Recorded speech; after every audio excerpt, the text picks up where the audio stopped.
Good morning, students. Today we are going to study about common collector configuration.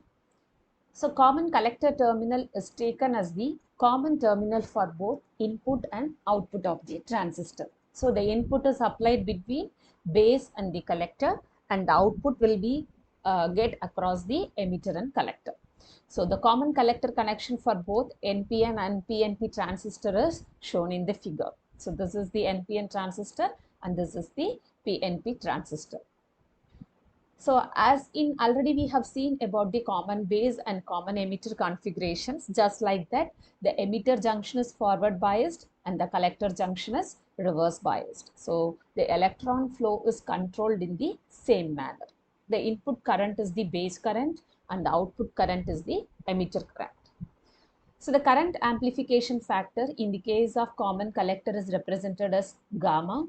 It is the ratio of change in the emitter current to the change in the base current, which is called as the current amplification factor for common collector configuration.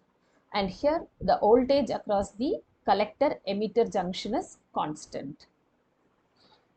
In current gain in CC configuration is same as that of the CE configuration. Already we have discussed about the current gain configuration in uh, common emitter configuration. So refer to that video. The voltage gain in CC configuration is always less than 1. So next we are going to study about the relation between gamma, alpha and beta. Common base, common emitter and common collector current amplification factor relations. So the relation between these three are, first we are taking the gamma. Gamma is equal to delta IE divided by delta IB. Alpha is equal to delta IC divided by delta IE. Beta is equal to delta IC divided by delta IB. So the general relation we know is IE is equal to IB plus IC. Emitter current is equal to the sum of the base current plus collector current. So here, if there is a change in the emitter current, which is equal to sum of the changes in the base current and the collector current. So delta IB, we are rearranging this previous equation and we are getting delta IB is equal to delta IE minus delta IC.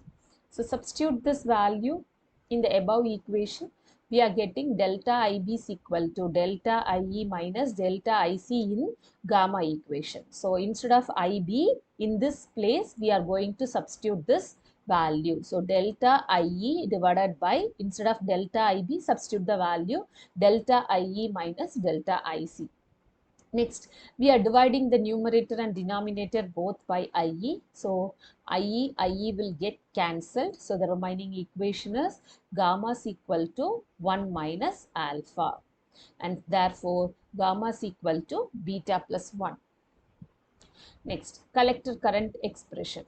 So IC is equal to alpha IE plus the current across common base output open. That is, this is called as the leakage current.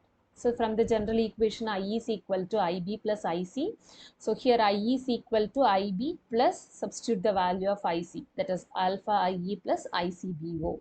So next, rearrange the equation, bring this alpha IE to this side. So you will get IE into 1 minus alpha equal to IB plus ICBO.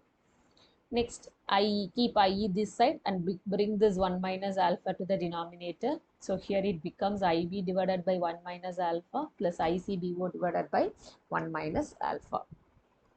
So here, since IC is approximately equal to IE, the equation becomes beta plus 1 of IB plus beta plus 1 of ICBO. So therefore, IE is equal to, instead of this, we can write gamma IB plus 1 plus beta. Instead of 1 plus beta, we are writing gamma ICBO. So this is the expression for the collector current. Thank you.